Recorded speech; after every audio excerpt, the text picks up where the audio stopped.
The HOA thought they could use my warehouse like a public parking lot. So I made them pay literally.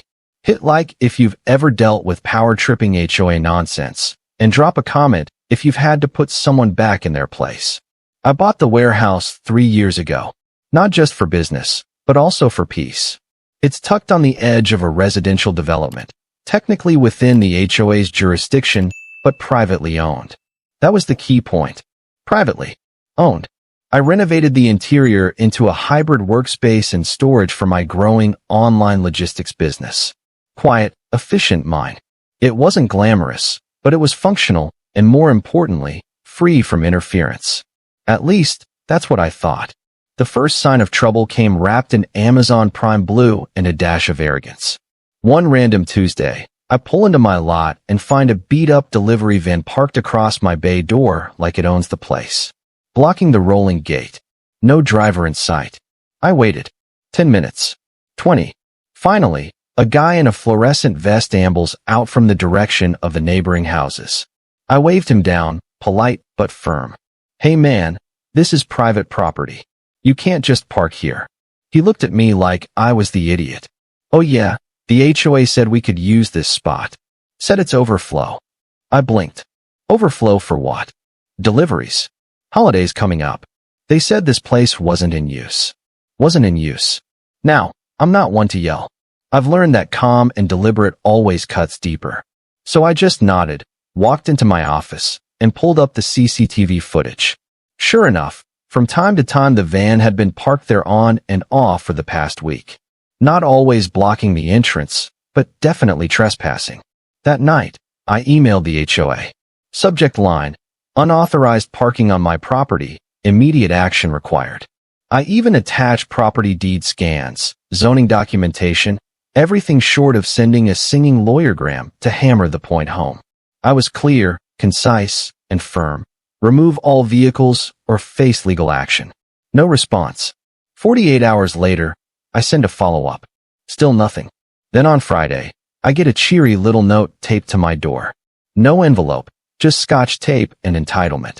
It read, "Dear property owner, in light of the upcoming seasonal delivery demands, the HOA board has voted to temporarily allow parcel vans to use available lots adjacent to the neighborhood. Thank you for your understanding and community spirit. HOA Logistics Committee." Community spirit, my ass. They didn't just ignore my email, they voted on it without me. Used my warehouse to make their little Amazon utopia run smoother. And the kicker? They never even asked. That weekend, I installed new signage around the lot. Private property. No trespassing. No parking.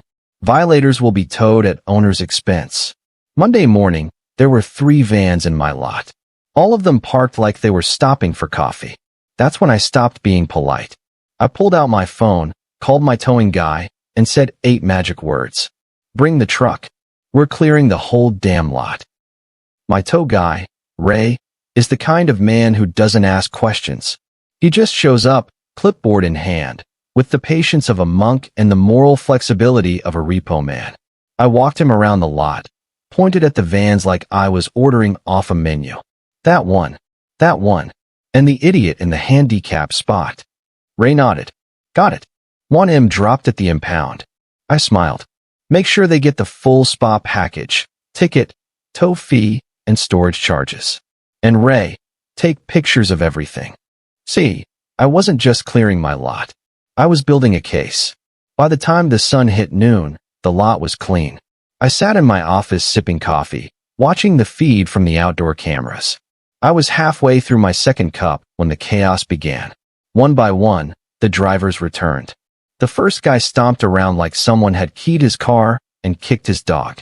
He pulled out his phone, no doubt calling his dispatch or his HOA buddy, trying to figure out who dared touch his sacred van. I watched him shake his head, glance at my TOWED notice posted on the side gate, then storm off. Within an hour, I had a visit. A knock on the door, too polite to be angry, too firm to be friendly. It was Jessica, the HOA president. Ah, Jessica. Mid-40s, surgically preserved, with the kind of passive-aggressive smile that's usually reserved for HOA newsletters and friendly violations about grass length. She stepped inside like she owned the air, holding a manila folder and a look that said, "You've inconvenienced me." "Hi there," she said, as if we were old friends meeting for brunch. "We got some calls about the tows. I wanted to clarify things before they get out of hand." I gestured to the chair across from me. "Oh, things are already out of hand. That's why I had your vans towed." She laughed, that brittle, condescending kind of laugh. "Well, you see, the HOA passed an emergency measure. It's all in here." She slid the folder across my desk. "It allows temporary use of auxiliary lots for delivery storage." "Jessica," I said, sliding the folder right back, "this is private property. You don't get to vote on my land." She gave me a look like I'd just misunderstood how democracy works. "But the community benefits." I cut her off.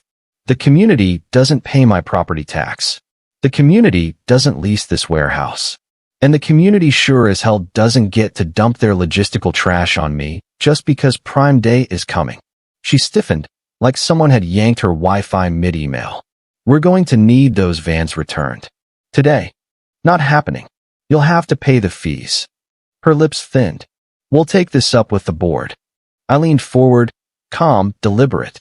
"You do that. But understand something. Next time one of your vans sets tire on my property, I won't just tow it.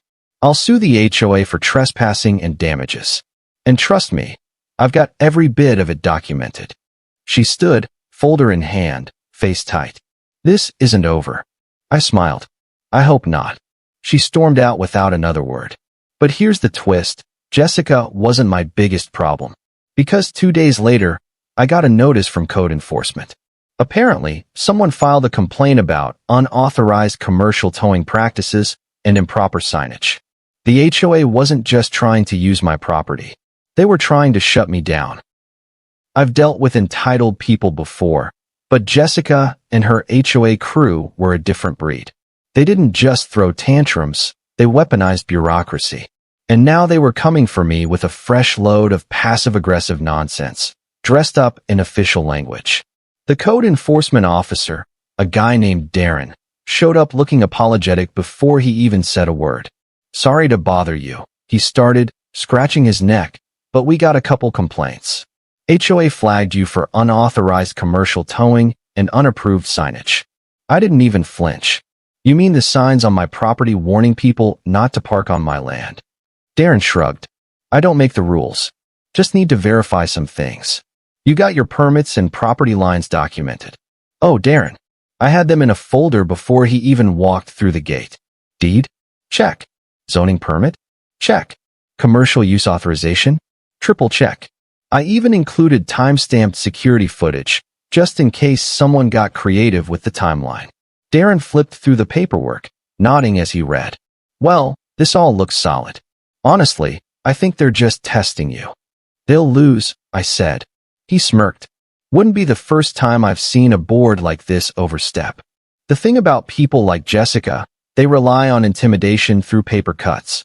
Tiny, annoying violations stacked one after another until their target gets tired and folds. But what they don't count on is someone who doesn't back down. Someone with resources, time, and absolutely no patience for their amateur political theater. So I hit back, in my own way.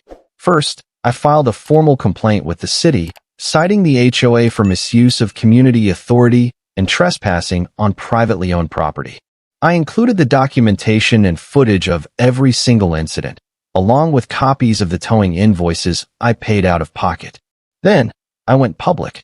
A few choice posts on the local neighborhood app, complete with screenshots of the vans, Jessica's scotch-taped note, and a friendly explanation that the HOA had been using private property without permission, and now they were trying to penalize me for stopping them. That thread blew up. Turns out, I wasn't the only one tired of their nonsense. Within a day, over 50 comments rolled in, residents complaining about fines for Christmas lights, mailbox colors, tree height, you name it. Jessica's little empire was starting to crack. But I wasn't finished. I dug into the HOA's bylaws, every smug, self-important line of it. Took me 2 nights, 3 coffees, and a migraine, but buried deep in the fine print was a golden line. The board shall not authorize use of non-HOA owned property for any purpose without express written permission from the owner. Bingo. Jessica and her board had violated their own rules.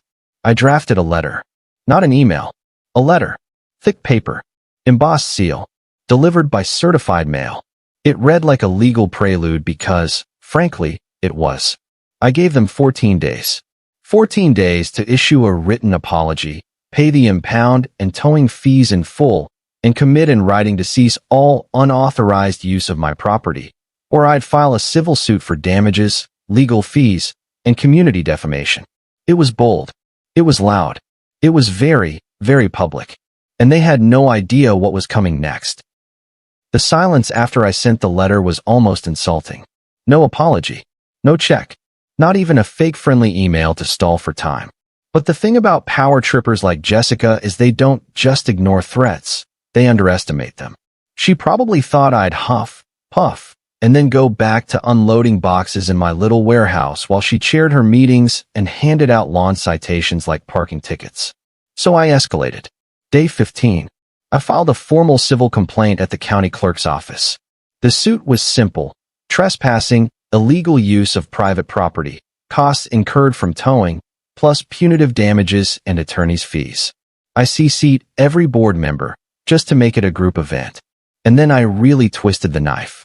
I contacted a few local delivery companies, FedEx, UPS, Amazon subcontractors, and sent them an open letter describing how their drivers had been misled into parking on private land. Some of them were shocked to learn they'd racked up impound fees for being parked where the HOA told them to go. Turns out, businesses don't love being pawns in passive-aggressive suburban wars. One Amazon contractor even threatened to blacklist deliveries to the neighborhood unless the HOA stopped redirecting drivers. Word traveled fast. Within a week, half the board was in full retreat mode. I got emails, first from the treasurer, then from the secretary, trying to mediate, de-escalate, maybe come to a mutual understanding. I wasn't interested in understanding. I was interested in receipts. Then, one Friday morning, I got an envelope slid under my door. No signature. No official letterhead. Just a plain white envelope with a folded check inside. $3,842. Every cent of the towing, plus interest.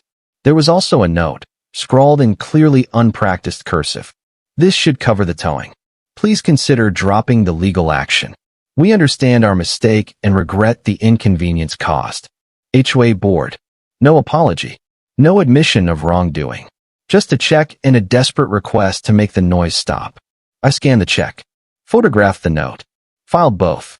And then, I didn't cash it. I waited. 3 days later, I walked into the monthly HOA meeting, public session, open mic, in a room filled with retirees, power walkers, and angry homeowners. I signed up to speak. Jessica saw me from across the room and visibly flinched. For a moment, she looked older, smaller.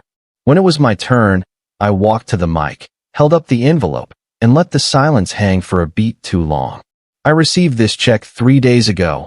I began, voice steady. No name. No apology.